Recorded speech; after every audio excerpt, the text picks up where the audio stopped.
Shalom, selamat pagi Bapak Ibu Saudara terkasih dalam Kristus dimanapun kita berada. Apa kabarnya? Kami berharap kita semua berada dalam keadaan baik, dipelihara oleh Tuhan, dan kita percaya hidup kita dituntun dalam kasih setia daripada Tuhan. Kita akan memulai ibadah kita pagi hari ini. Ada perjamuan kudus pada ibadah hari ini, dan kita akan kembali mendengarkan firman Tuhan yang menguatkan kita untuk senantiasa berharap kepadanya. Hari-hari yang kita jalani pada saat seperti sekarang ini, cara pandang kita menentukan apa yang kita pikirkan, dan setelah itu akan menentukan apa yang kita buat untuk mengatasi setiap tantangan yang ada. Lukas 11 ayat 34 sampai 36 berkata demikian. Matamu adalah pelita tubuhmu. Jika matamu baik, teranglah seluruh tubuhmu. Tetapi jika matamu jahat, gelaplah tubuhmu. Karena itu perhatikanlah supaya terang yang ada padamu jangan menjadi kegelapan. Jika seluruh tubuhmu terang dan tidak ada bagian yang gelap, maka seluruhnya akan terang. Sama seperti apabila pelita menerangi engkau dengan cahayanya. Situasi seperti sekarang ini ada banyak kesulitan, ada banyak tantangan yang mungkin kita hadapi. Kemana kita mengerahkan mata kita menentukan apa yang akan terjadi kemudian. Biarlah hendaknya kita senantiasa memandang kepada Kristus, Sang Terang itu, yang sungguh mengasihi kita. Memandang kepada karya ciptaannya, karya salibnya yang menyelamatkan kita, dan kasih setianya yang tidak pernah berkesudahan dalam hidup kita semua. Kita siapkan hati kita untuk memulai ibadah pagi hari ini. Naikkan satu pujian, Bila Kulihat Bintang Kemerlapan. Maka jiwa kita memuji Tuhan ketika kita melihat karya Tuhan yang begitu banyak, begitu indah, begitu ajaib dalam kehidupan kita. Tidak ada alasan untuk kita tidak memuji namanya.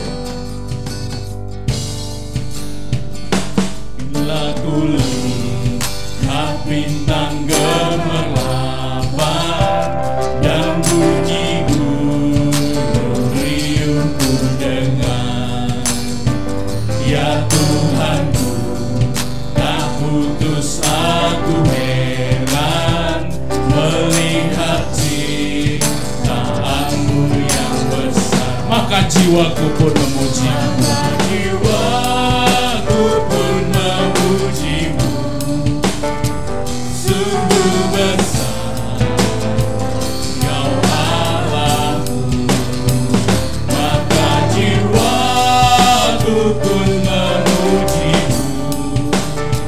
Sungguh besar Kau Allahku. Menaikkan pujian di bait yang kedua. Ya Tuhanku, apabila ku renungkan pemberian-Mu dalam penebus. Ya Tuhanku, apabila ku renungkan pemberian-Mu dalam penebus. Ku tertegun, bagiku dicurahkan oleh Putra-Mu darahnya kudus. Maka jiwaku pun memujimu.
Mari kita tunduk kepala dan berdoa. Bapa kami dalam surga, jiwa kami memuji Engkau pagi hari ini. Engkau Allah yang besar, Engkau Allah yang perkasa, Engkau Allah yang menciptakan seisi dunia, menciptakan kami semua, merencanakan kehidupan kami berjalan dalam keselamatan daripada Tuhan. Sungguh besar Engkau Allah yang bertahta atas kehidupan kami. Pagi hari ini kami datang merendahkan hati dan diri kami, mengakui segala dosa kesalahan kami. Kiranya Tuhan yang menyucikan, menguduskan, sehingga kami boleh layak menghampiri tahta-Mu yang kudus, menikmati hadirat Tuhan, mendengarkan firman Tuhan, dan juga mengambil bagian dalam perjamuan kudus pada hari ini. Kembali mengingatkan kami akan kasih setia Tuhan buat setiap kami. Apapun situasi yang kami hadapin hari-hari ini, mungkin penuh tantangan, mungkin penuh dengan kesulitan, ada beberapa hal yang tidak dapat kami pecahkan dengan kekuatan kami, namun biar mata kami boleh tertuju kepada Tuhan, sumber pengharapan, sumber kekuatan buat setiap kami umat yang percaya berjalan bersama dengan Tuhan. Terima kasih Tuhan. Kami memulai ibadah kami pada pagi hari ini di dalam nama Tuhan Yesus Kristus, Tuhan dan Juru Selamat kami yang hidup. Haleluya. Amin. Mazmur 28 ayat 7-8 berkata demikian. Tuhan adalah kekuatanku dan perisaiku, kepadanya hatiku percaya. Aku tertolong, sebab itu beria-ria hatiku, dan dengan nyanyianku aku bersyukur kepadanya. Tuhan adalah kekuatan umatnya dan benteng keselamatan bagi orang yang diurapinya. Mazmur Daud ini menjadi sebuah pernyataan iman di hadapan Tuhan, bahwa ketika apapun situasi yang terjadi dalam hidup kita, Dia Tuhan tetap sama menjadi sumber pertolongan, kekuatan, gunung batu keselamatan kita, sehingga kita boleh tetap berdiri teguh karena kasih setianya tidak pernah berubah dulu, sekarang, dan selamanya. Hatiku percaya.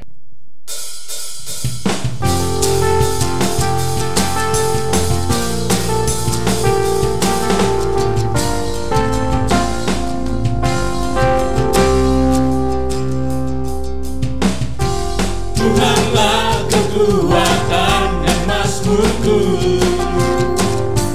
Dia gunung batu dan keselamatanku. Hanya padamu hatiku percaya, Kaulah menara dan kota perlindungan. Selalu bersyukur, ku mau selalu bersyukur, sebab cinta-Mu padaku takkan pernah berubah.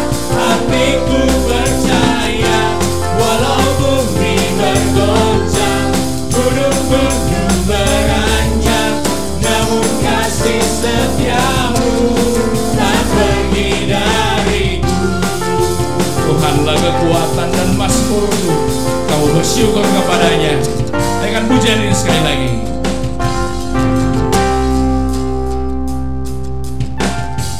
Tuhanlah kekuatan dan mazmurku, Dia gunung batu dan keselamatanku. Hanya padamu hatiku percaya, Kaulah menara dan kota perlindungan. Ku mau selalu bersyukur, ku mau selalu bersyukur, sebab cinta-Mu padaku takkan pernah berubah. Hatiku percaya, walau bumi bergoncang, gunung-gunung beranjak, namun kasih setia-Mu tak pergi dariku. Ku mau selalu bersyukur, sebab cinta-Mu padaku takkan pernah berubah. Hati kami percaya kepada-Mu ya Tuhan. Walau bumi bergoncang, gunung-gunung beranjak, kasih setia Tuhan tidak pernah berubah buat setiap kita umat yang mengasihinya. Ku mau selalu bersyukur.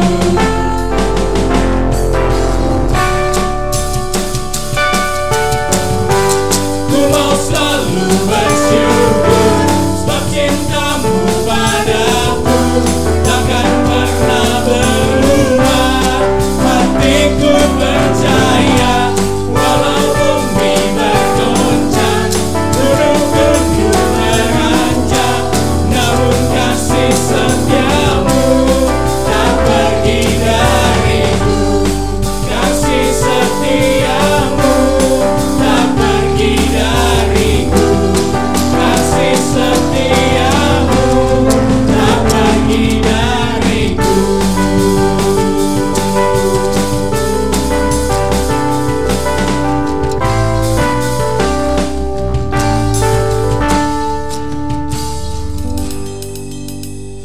Haleluya. Puji nama Tuhan. Kita mau bersyukur apapun situasi yang kita hadapin. Mungkin banyak tantangan, kesulitan dalam kondisi pandemi COVID-19 ini. Tapi hati kita tetap percaya kepada Tuhan. Firman Tuhan pada hari ini akan membahas tentang esensi dari mukjizat dalam beberapa seri yang sebentar kita akan dengar. Dan saat-saat seperti sekarang ini, pastinya ada banyak di antara kita yang mengharapkan mukjizat dari Tuhan. Mungkin ada yang berdoa untuk mukjizat pemulihan, kesembuhan, pekerjaan, atau apapun aspek kehidupan kita. Tidak salah, dan kita senantiasa memang butuh mukjizat daripada Tuhan. Tapi apa saja yang menjadi esensinya? Apa saja yang mesti kita siapkan dalam kehidupan kita? Dan bagaimana kita berdoa kepadanya, menantikan mukjizat demi mukjizat itu? Perlu kita pelajari bersama. Dan biar kiranya firman Tuhan hari ini menghantar kita untuk terus beriman kepadanya, berharap kepadanya. Karena sesungguhnya apa yang kelihatan mustahil bagi kita, tidak ada yang mustahil bagi Tuhan.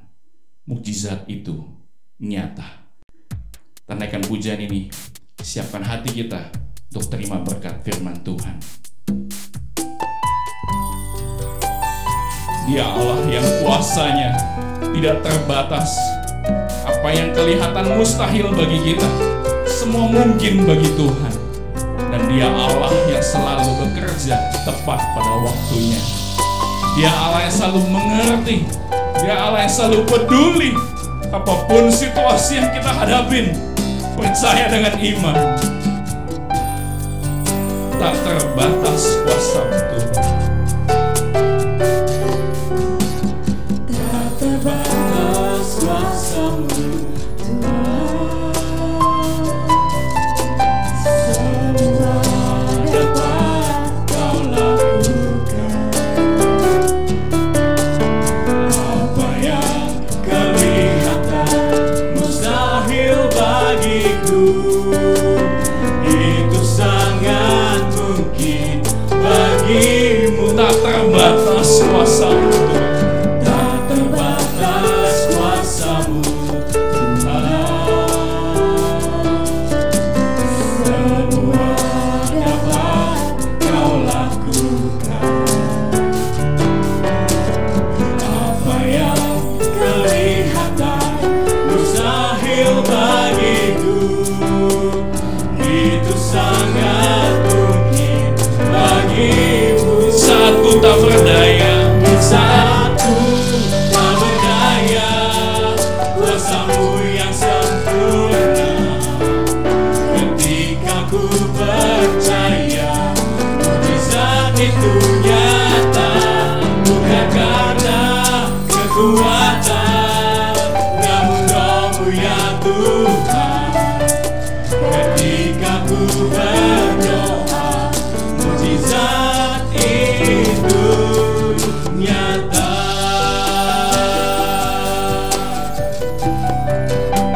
tak terbatas kuasa-Mu.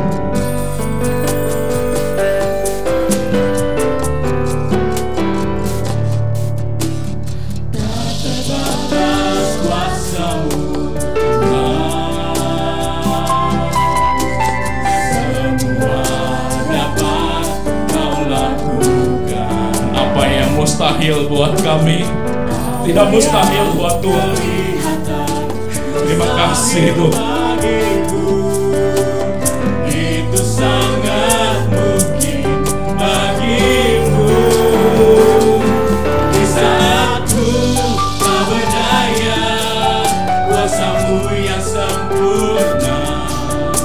Ketika ku percaya, mukjizat itu nyata. Bukan karena kekuatan, namun Roh-Mu ya Tuhan. Ketika ku berdoa, mukjizat itu nyata.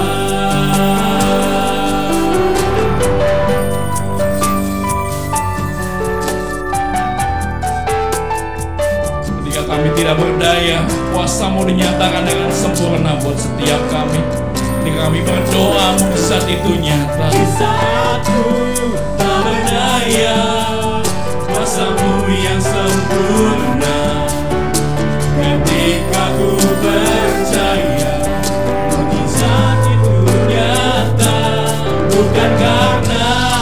kekuatan, namun Roh-Mu ya Tuhan. Ketika ku berdoa, mujizat itu nyata. Ketika ku percaya, Ketika ku percaya, ketika ku berdoa, ketika ku percaya, ketika ku percaya, mujizat itu nyata. Allah mengerti. Allah mengerti, Allah peduli segala persoalan yang kita hadapi.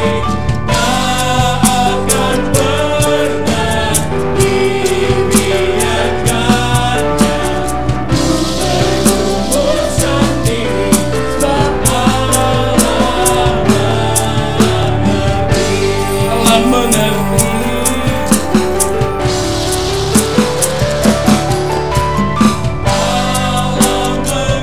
mengerti, Allah peduli segala persoalan yang kita hadapi. Tak akan pernah dibiarkannya berumur sendiri, sebab Allah mengerti. Sebab Allah peduli. Sebab Allah peduli, Sebab Allah mengerti. sebab Allah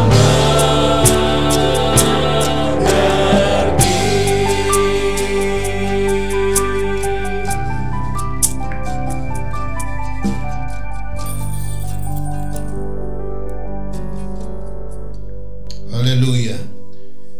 Kami tahu bahwa kami berdiri di hadapan Allah dan menghadapi tantangan kesulitan apapun di dunia ini. Yang sebetulnya bahwa Tuhan tahu, Tuhan mengerti, bahkan Tuhan tahu apa yang kami tidak tahu. Karena itu Tuhan, kami sungguh-sungguh bersyukur punya Allah yang mengerti segala kehidupan ini, punya Allah yang memahami dan juga peduli kepada setiap umat ketebusannya. Karena itu Tuhan, kami gak takut dalam melangkah, bahwa kami tahu di depan ada Tuhan berjalan bersama kami. Apa yang mungkin akan menggoncang kami sekalipun, Tuhan telah lebih dahulu menanggungnya bagi kami. Terima kasih Tuhan. Kami tahu bahwa hidup ini adalah mujizat bagi mata Tuhan. Perjalanan kehidupan kami ada satu tanda bahwa Tuhan ajaib, bahwa Tuhan maha kuasa, bahwa Tuhan berkuasa dan berdaulat di atas segalanya. Karena itu Tuhan, berkatilah kami, misalkan kehidupan ini dan segala pergumulannya. Kami mau mendengar suara kebenaran-Mu. Berbicaralah kepada kami, hingga firman Tuhan boleh disampaikan dan diketengahkan. Dan ini menjadi kekuatan iman kami di dalam berjalan mengiring Tuhan. Berkati hamba-Mu dan kami semua, hingga Tuhan berbicara melalui Roh Kudus pada setiap umat Tuhan dimanapun berada. Dalam nama Yesus kami menyerahkan pemberitaan firman Tuhan ini. Haleluya. Amin. Shalom Bapak Ibu Saudara sekalian. Mari kita siapkan hati kita untuk merenungkan firman Tuhan hari ini, yang diambil dari Kisah Rasul pasal 3 ayat 1 sampai yang ke-26 sebenarnya, tapi cukup kita sampai ayat yang ke-7 saja dulu. Kisah Rasul 3 ayat 1 sampai yang ke-7, demikian firman Tuhan. Pada suatu hari menjelang waktu sembahyang, yaitu pukul 3 petang, naiklah Petrus dan Yohanes ke bait Allah. Di situ ada seorang laki-laki yang lumpuh sejak lahirnya, sehingga ia harus diusung.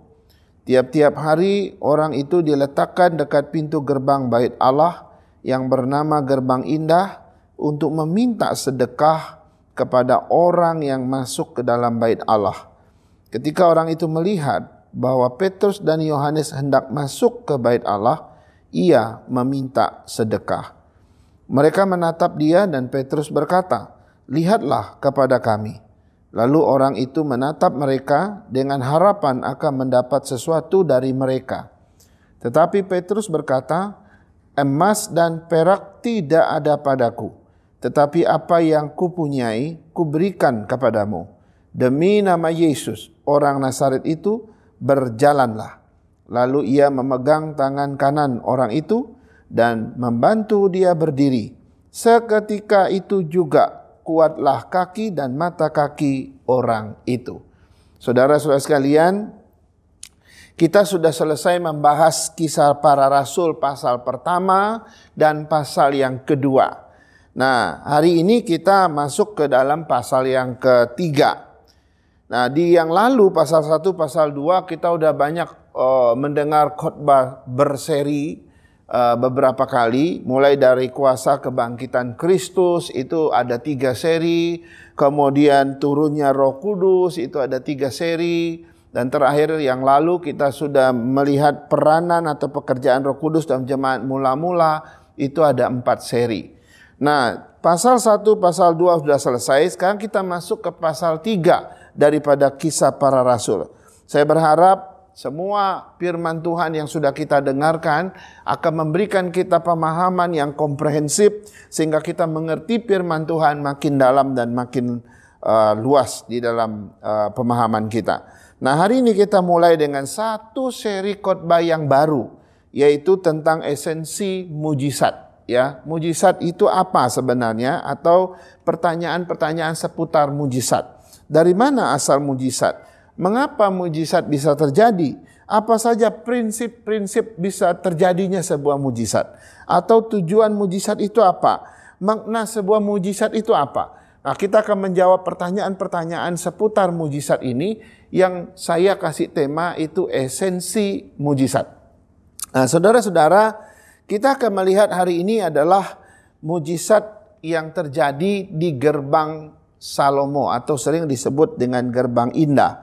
Ya, mari kita lihat yang baru kita baca tadi, bahwa di dalam kisah yang sudah kita baca itu, maka kita lihat yang pertama, orang yang lumpuh itu adalah orang yang benar-benar lumpuh, Bapak Ibu. Ya, ayat 1, ayat 2 menyebutkan bahwa orang itu benar-benar lumpuh yang ditemui oleh Petrus dan Yohanes tadi. Dikatakan bahwa sejak lahir ia sudah lumpuh. Sejak lahir ia sudah cacat secara fisik. Dan tiap-tiap hari orang mengusung dia. Dan tiap-tiap hari orang taruh dia di gerbang itu. Supaya dia bisa mengemis di situ. Saudara-saudara, bedanya pengemis ini dengan pengemis zaman sekarang jauh. Pengemis zaman sekarang ada banyak hal yang kita temukan di lampu-lampu merah gitu ya. Ada banyak pengemis yang pura-pura cacat, itu ada. Ya, banyak yang pura-pura buta, pura-pura bisu, pura-pura lumpuh dan sebagainya.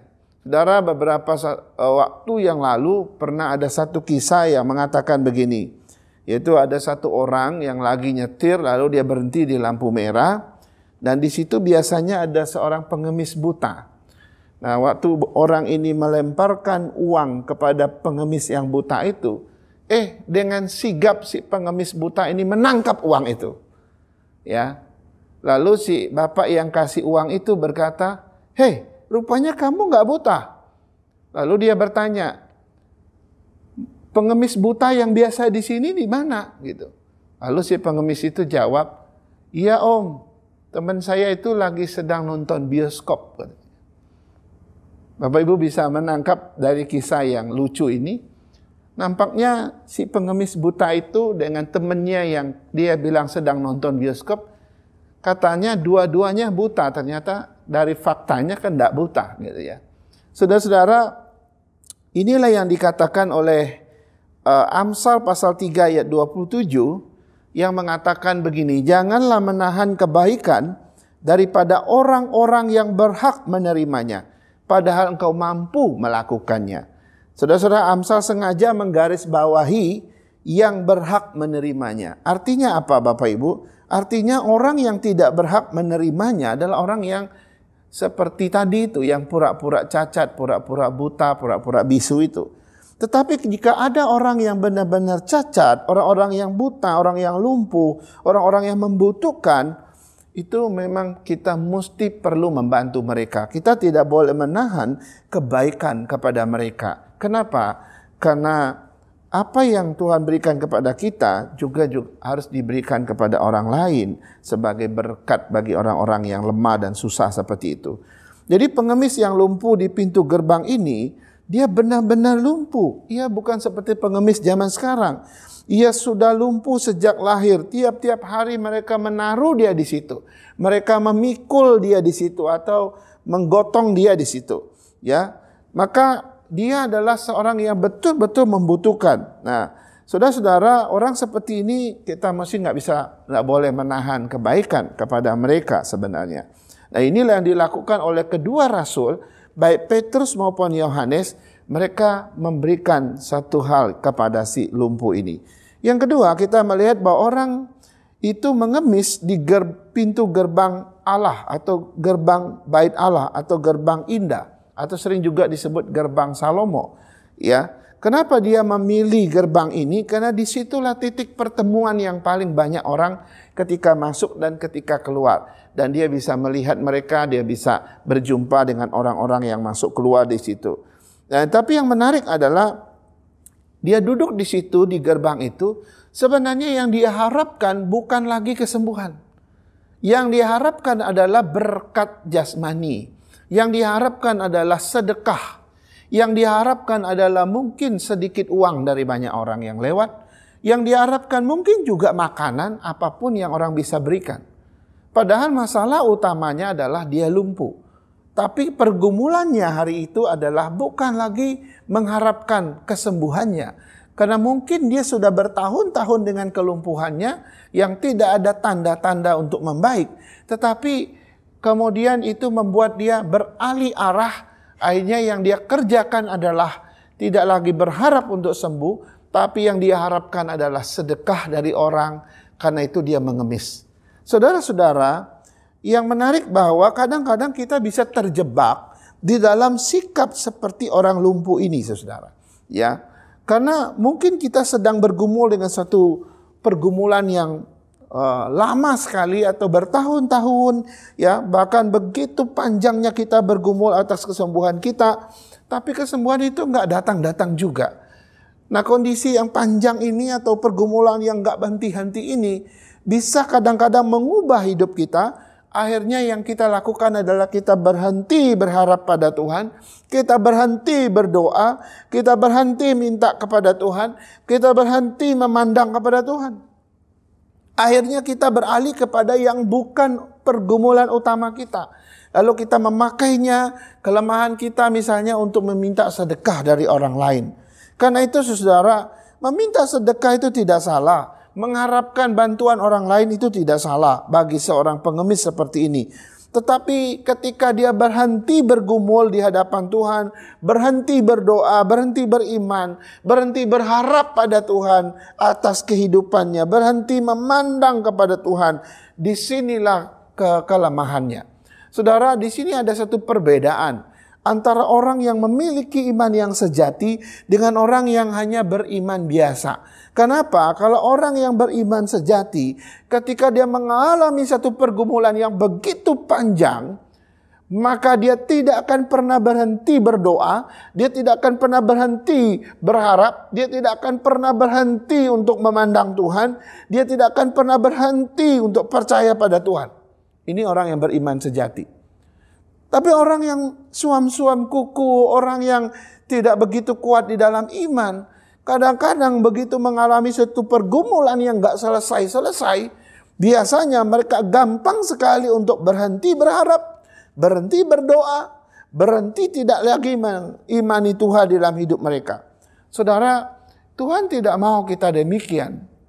Bahwa sebenarnya dalam hidup ini orang benar diminta, sekalipun pergumulanmu itu seumur hidup sampai pada engkau mati dikubur nanti, engkau tetap tidak boleh berhenti memandang Tuhan, engkau tetap tidak boleh berhenti melihat kepada Tuhan, engkau tidak boleh berhenti berharap, berdoa, dan beriman kepada Tuhan.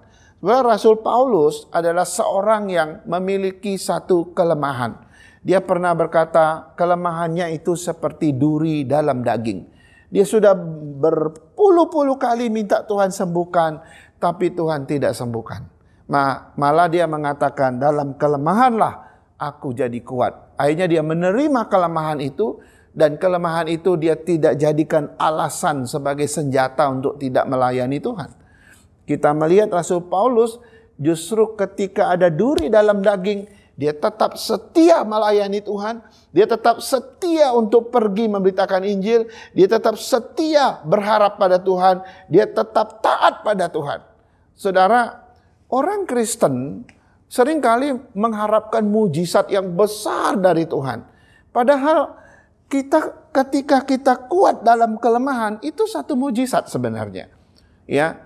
Banyak orang punya penyakit macam-macam gitu ya. Tapi orang yang punya sakit yang macam-macam itu yang boleh dikatakan penyakit yang fatal sekalipun, kelihatan mereka tetap beriman, tetap berharap, tetap berdoa, tetap berpegang teguh pada Tuhan. Tidak ada alasan bagi mereka untuk tidak melayani, padahal lagi sakit tetap melayani. Saudara, kenapa? Karena inilah yang disebut dengan mujizat di dalam kelemahan kita.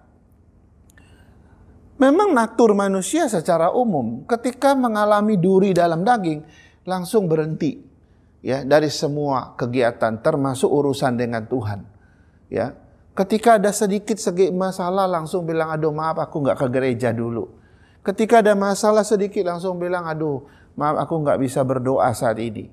Ketika ada masalah sedikit, maaf aku nggak bisa pelayanan dulu. Saudara, engkau harus buktikan kalau imanmu benar-benar iman yang sejati, justru engkau harus tetap kuat dalam kelemahan. Dan itu adalah mujizat yang luar biasa. Sebenarnya kalau kita jalani, Tuhan tetap kasih kekuatan kok. Dan itu adalah mujizat dalam kelemahan. Banyak orang melihat mujizat, kaki yang bengkok jadi lurus, kaki yang patah langsung jadi nyambung kembali, ya.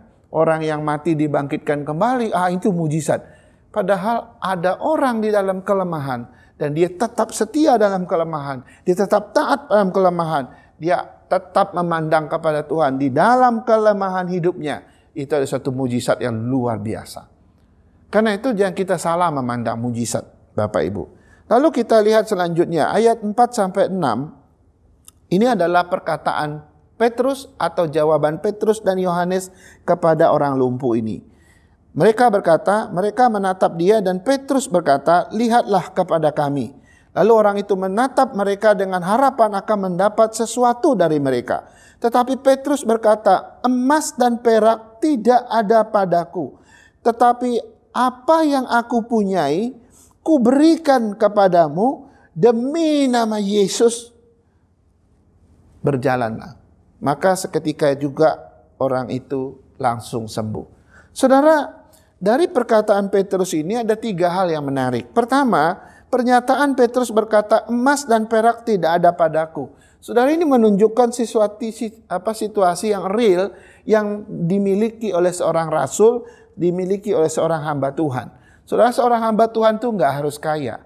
Seorang rasul itu nggak mesti jadi miliarder baru jadi hamba Tuhan. Tidak, saudara. Ya, bahkan hamba Tuhan itu identik dengan kemiskinan, identik dengan kesederhanaan, identik dengan apa adanya dan mungkin tidak punya apa-apa dalam keadaan tertentu.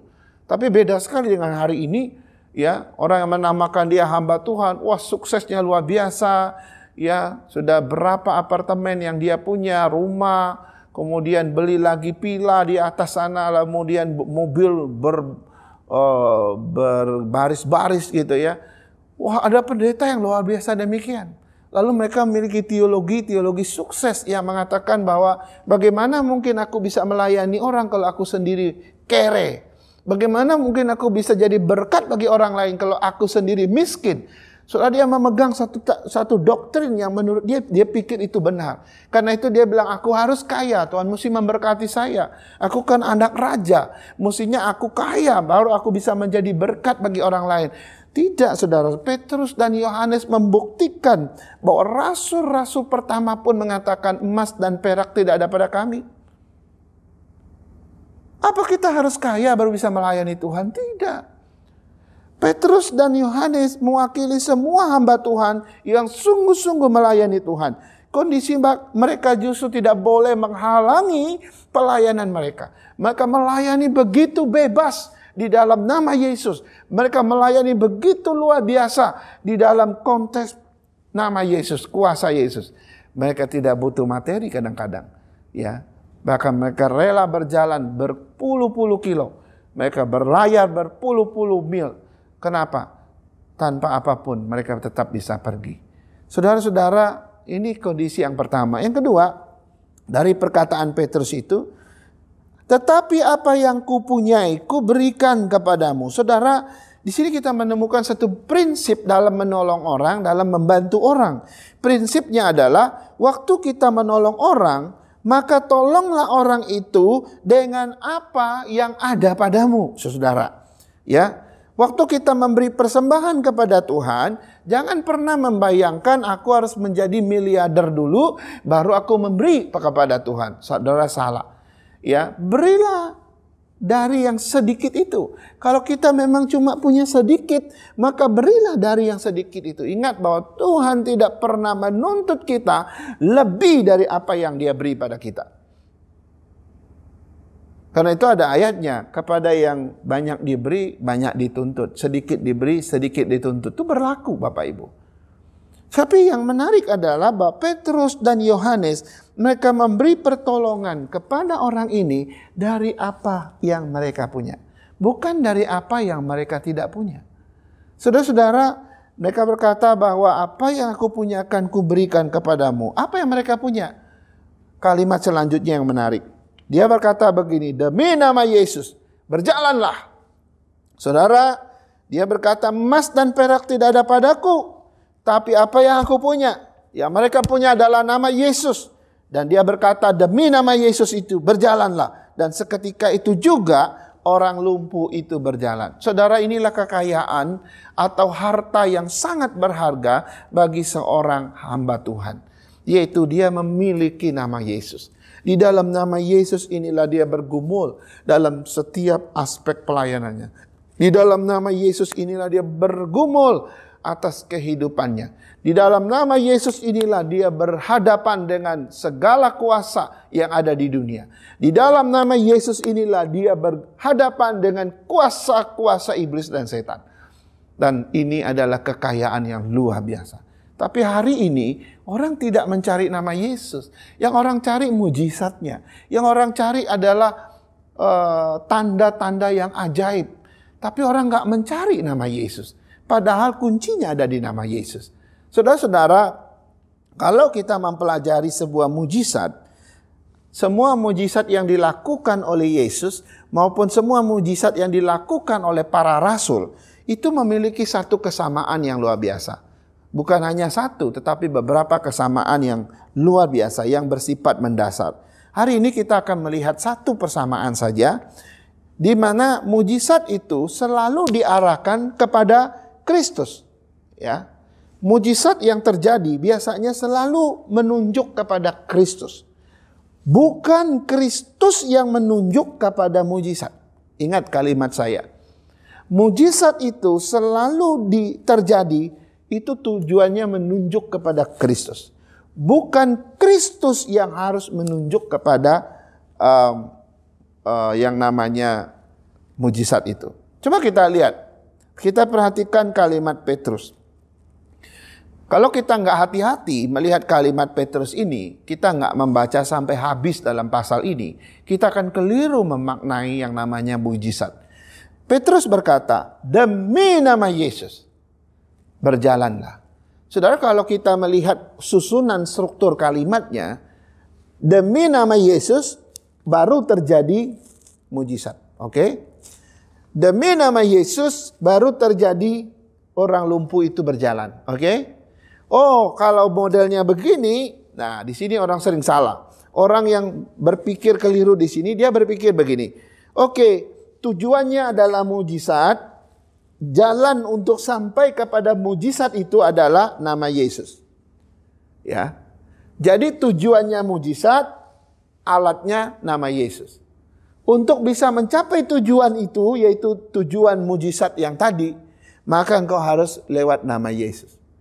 Saudara, ini sangat berbeda dengan yang diajarkan oleh prinsip-prinsip dalam Alkitab secara keseluruhan. Bahwa sebenarnya bukan demikian. Mereka menganggap bahwa Yesuslah jembatan mencapai mujizat. Akhirnya yang orang cari adalah mujizat. Lalu hari ini orang memperalat nama Yesus berpuluh-puluh kali dan sering terus-menerus. Mereka memperalat nama Yesus untuk dapat mobil baru. Mereka memperalat nama Yesus untuk bisa punya rumah baru. Mereka memperalat nama Yesus untuk memiliki kedudukan. Memperalat nama Yesus untuk dapat harta dan kekayaan. Saudara, benarkah ini prinsip mujizat? Saudara, tidak demikian. Mestinya mujizat itu adalah menunjuk kepada Yesus. Tujuan akhirnya adalah Yesus. Ya, nama Yesus tidak boleh dipakai seperti mantra, ya, mantra untuk mencapai sesuatu yang kita mau atau mujizat yang kita inginkan. Bukan demikian. Yang diajarkan oleh Alkitab adalah tujuannya adalah tetap adalah Yesus. Mujizat itu adalah tanda yang menunjuk kepada siapa Yesus. Yang menunjuk kepada bahwa Yesus itu Tuhan. Mujizat itu adalah tanda yang menunjuk bahwa Yesus itu Allah.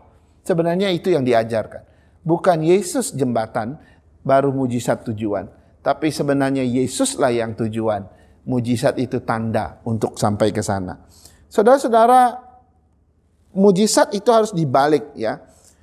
Kita perlu tahu bahwa mujizat selalu hanya berfungsi sebagai tanda saja, ya.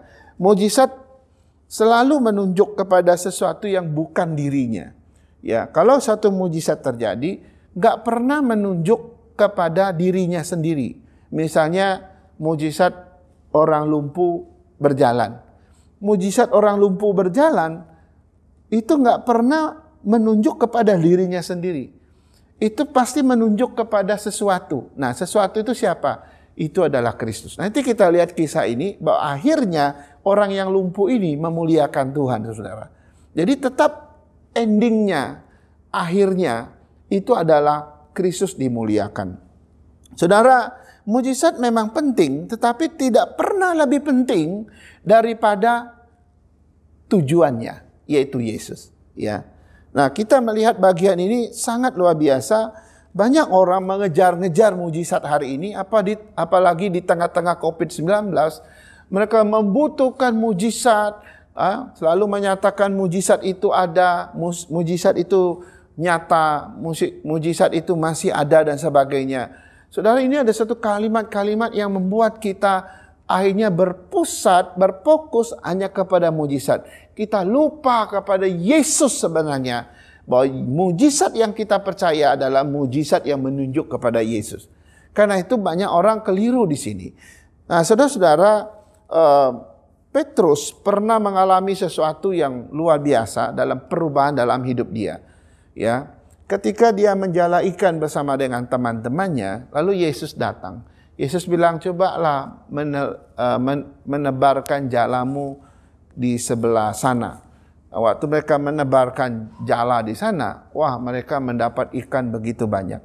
Lalu setelah Petrus sadar kalau yang suruh itu sebenarnya Yesus yang baru saja bangkit, dia langsung terjun ke laut dan datang kepada Yesus. Saudara, Petrus sebelumnya tidak demikian. Petrus memandang Yesus selalu sebagai alat. Tapi setelah itu, dia mendapat satu pelajaran yang luar biasa dari Tuhan. Sekarang tidak lagi. Dia tidak peduli lagi kepada ikan yang begitu banyak itu. Dia tidak kagum lagi di situ. Yang dia kagumin langsung kepada pribadi yang menjadi sumber mujizat itu terjadi. Saudara, mari kita melihat semua keajaiban-keajaiban yang kita alami. Jangan pernah berfokus kepada keajaiban atau mujizat itu. Kita mesti berfokus kepada Kristus yang telah memberikan mujizat itu kepada kita. Inilah pandangan esensi, salah satu esensi daripada mujizat. Kiranya di masa-masa sulit ini, kita tetap memandang kepada Kristus. Kalaupun mujizat-mujizat itu terjadi, itu hanya tanda yang membawa kita lebih dekat kepada Kristus, yang membawa kita lebih lagi mempercayai Tuhan. Mari kita berdoa. Kami bersyukur dan berterima kasih ya Tuhan, karena Engkau telah menuntun kami untuk memahami kebenaran-Mu pada hari ini. Kami tahu bahwa hidup kami yang Engkau berikan adalah sebuah mujizat, sebuah keajaiban sesungguhnya. Karena itu Tuhan, ajar kami untuk mensyukuri akan hidup yang Tuhan berikan. Yang kami anggap normal hari ini sebenarnya sesuatu yang ajaib yang telah Tuhan kerjakan bagi kami. Karena itu Tuhan, bawa kami untuk memandang mujizat-Mu, keajaiban-keajaiban-Mu dengan cara yang benar. Banyak orang di dunia ini mengejar mujizat tapi tidak memandang kepada Kristus. Tapi kami ingin sungguh-sungguh seperti Petrus. Ketika mujizat itu terjadi, maka pandangan kami sesungguhnya kepada Engkau. Sebab mujizat adalah tanda yang membawa kami kepada Tuhan. Karena itu berkatilah setiap umat-Mu, biarlah dalam tengah-tengah COVID-19 ini, mujizat apapun yang kami alami, kami melihat Tuhan. Bahkan kehidupan normal yang kami hadapi di tengah-tengah virus yang mengerikan ini sekalipun, itu adalah mujizat yang harus kami syukuri setiap hari. Bahwa ketika kami bangun, kami bisa bernapas, kami bisa berjalan, kami bisa melakukan aktivitas, kami bisa memperoleh penghasilan dan sebagainya. Semua itu adalah mujizat Tuhan yang Tuhan sediakan bagi kami. Terima kasih Tuhan. Dalam nama Yesus kami berdoa. Amin. Baik Bapak Ibu Saudara-saudara sekalian, jemaat Tuhan dimanapun berada, mari kita siapkan hati kita untuk menerima sakramen perjamuan kudus. Saudara-saudara yang dikasihi di dalam Tuhan Yesus Kristus, sekarang sebentar lagi kita akan menerima sakramen perjamuan kudus. Sebab itu marilah kita mendengar terlebih dahulu pengajaran Tuhan tatkala perjamuan kudus ditetapkan. Rasul Paulus berkata kepada orang-orang Kristen di Korintus dalam suratnya pertama Korintus 11 ayat 23 sampai 30 demikian. Sebab apa yang telah kuteruskan kepadamu telah aku terima dari Tuhan, yaitu bahwa Tuhan Yesus pada malam waktu Ia diserahkan mengambil roti dan sesudah itu Ia mengucap syukur atasnya, Ia memecah-mecahkannya dan berkata, inilah tubuhku yang diserahkan bagi kamu. Perbuatlah ini menjadi peringatan akan aku. Demikian juga Ia mengambil cawan sesudah makan, lalu berkata, cawan ini adalah perjanjian baru yang dimeteraikan oleh darahku. Perbuatlah ini setiap kali kamu meminumnya menjadi peringatan akan aku. Sebab setiap kali kamu makan roti ini dan minum cawan ini, kamu memberitakan kematian Tuhan sampai Ia datang. Jadi barang siapa dengan cara yang tidak layak makan roti atau minum cawan Tuhan, ia berdosa terhadap tubuh dan darah Tuhan. Karena itu hendaklah tiap-tiap orang menguji dirinya sendiri, dan baru sesudah itu ia makan roti dan minum dari cawan itu. Karena barang siapa makan dan minum tanpa mengakui tubuh Tuhan, ia mendatangkan hukuman atas dirinya sendiri. Bapak Ibu Saudara-saudara sekalian, supaya kita yang sekarang ini bisa memperoleh berkat dari perjamuan kudus, maka kita mesti mengevaluasi, mengoreksi dan menyelidiki hati kita di hadapan Tuhan sebelum kita menerima perjamuan tersebut.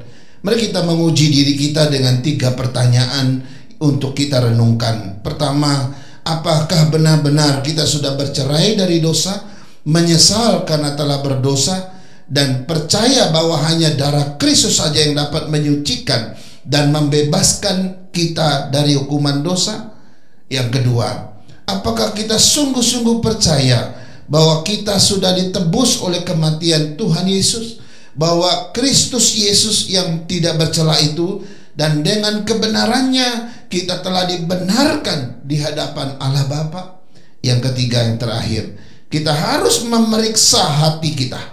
Apakah dalam sepanjang hidup ini kita mau terus taat dan setia kepada Tuhan dan berharap akan diperlengkapi oleh Roh Kudus supaya kita dapat berjalan bersama Tuhan sampai akhir?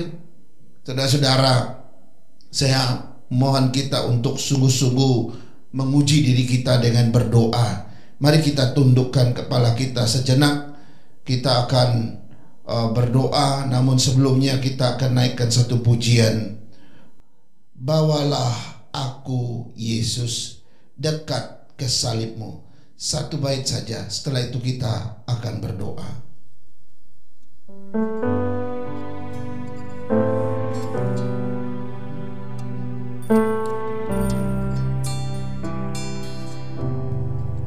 Terima kasih Tuhan.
Sedang berada di hadapan mejamu, hendak makan dan minum bersama Engkau, di mana peristiwa kematian Kristus 2000 tahun yang lalu telah menghancurkan tubuhnya dan mencurahkan darahnya demi pengampunan segala dosa kami dan demi keselamatan setiap umat-Mu.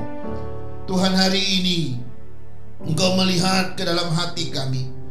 Tidak ada satupun yang tersembunyi di mata-Mu. Engkau bisa mengenal kami jauh ke dalam hati.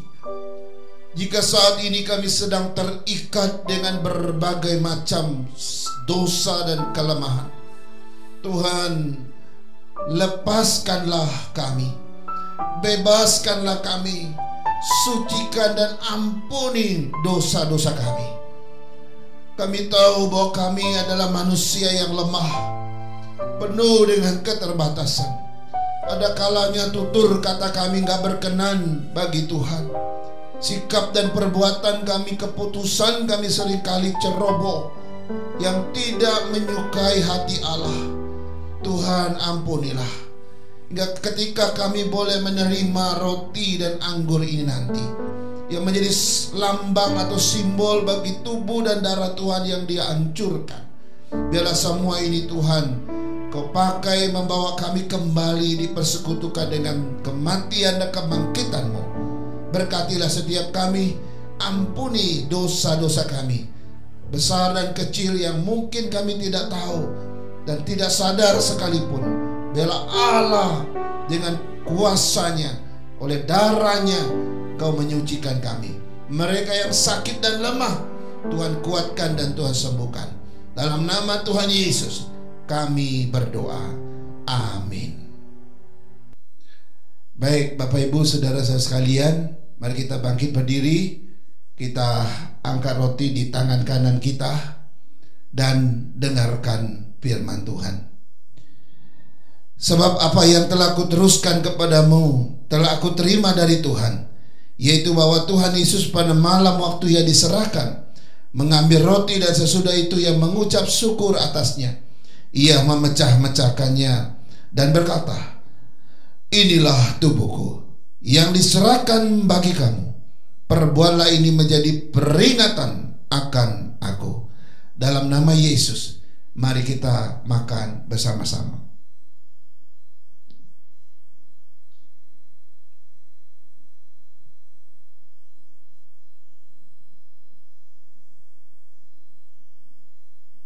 Yang kedua, kita angkat cawan di tangan kanan kita dan dengarkan firman Tuhan. Demikian juga yang mengambil cawan sesudah makan lalu berkata, cawan ini adalah perjanjian baru yang dimeteraikan oleh darahku. Perbuatlah ini setiap kali kamu meminumnya, menjadi peringatan akan aku. Dalam nama Yesus, mari kita minum bersama-sama.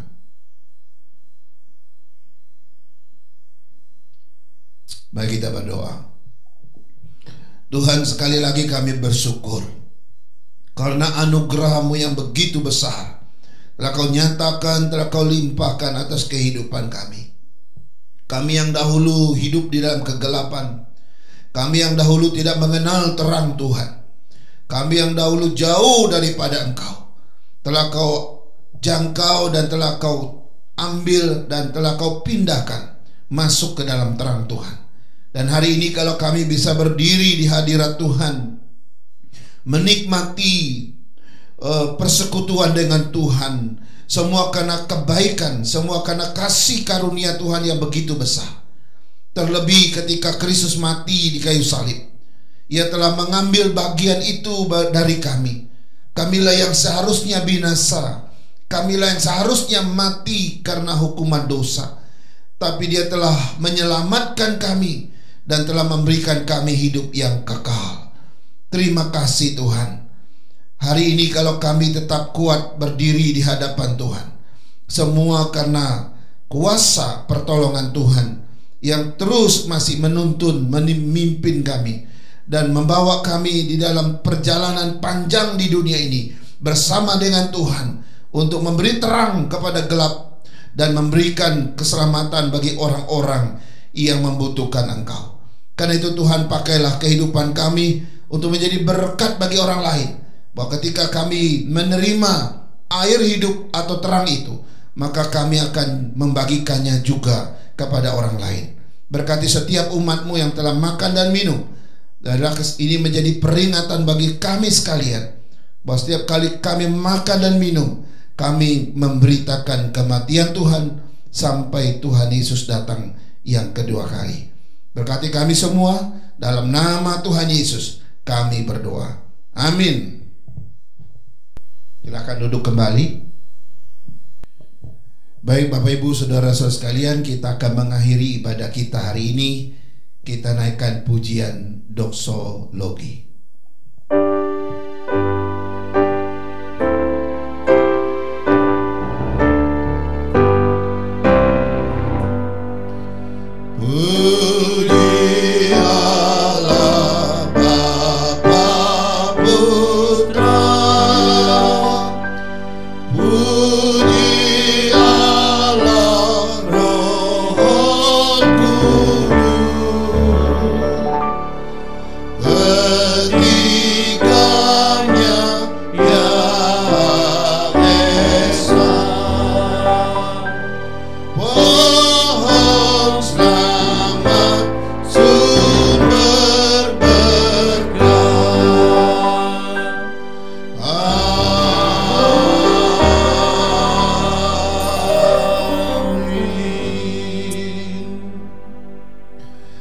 Tuhan yang Tuhan Yesus kasihi, marilah kita kembali ke tempat kita masing-masing. Kita pulang sebagai orang-orang yang hidup di dalam kuasa Allah, yang senantiasa menghadirkan mujizat bagi dunia ini. Dan terimalah berkat Tuhan.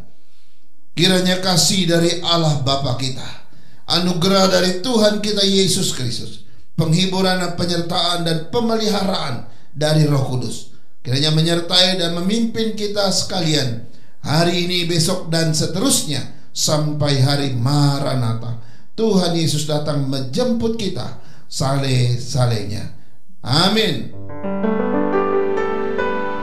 Amin.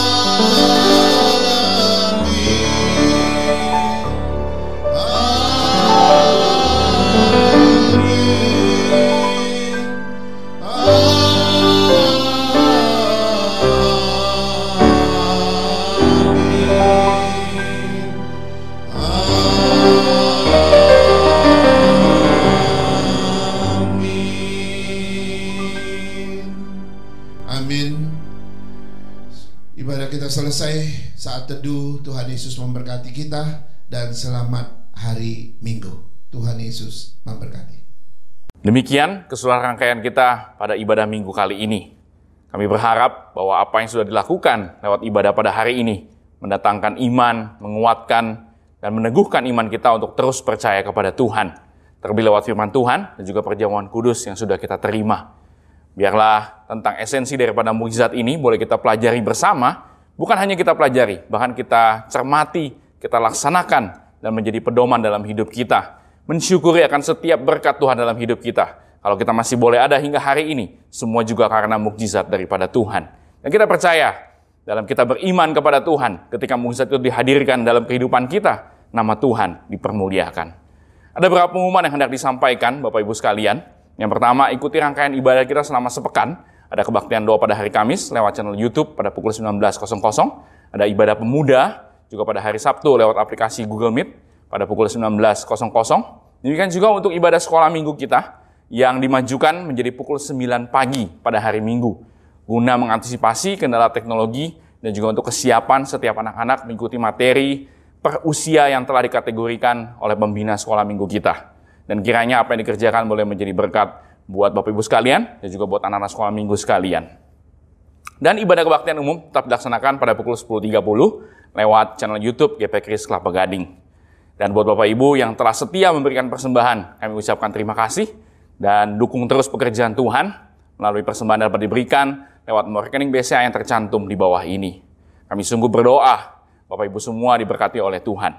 Dan buat Bapak Ibu yang khusus membutuhkan dukungan doa dari Bapak Gembala, bisa mengisi form doa yang telah dipersiapkan secara digital, ada di dalam grup WhatsApp GPK Kelapa Gading, sehingga pokok doa tersebut akan langsung disampaikan ke Gembala Sidang dan akan menghubungi saudara untuk didoakan secara khusus. Kami bersyukur dan kita terus berdoa, kiranya kita menjalani hari-hari kita bersama dengan Tuhan. Selamat hari Minggu, Tuhan Yesus memberkati.